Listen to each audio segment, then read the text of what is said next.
तुमने जंगले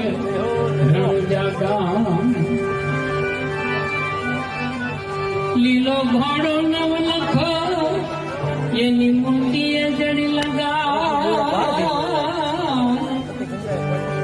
રામા રાજકુંવર ને હું તો હેમંતભાઈ સુહાણ ના ભજન કાર્યક્રમમાં આજ હાજરી આપી बहुत ही आनंद का अवसर प्राप्त हो रहा है।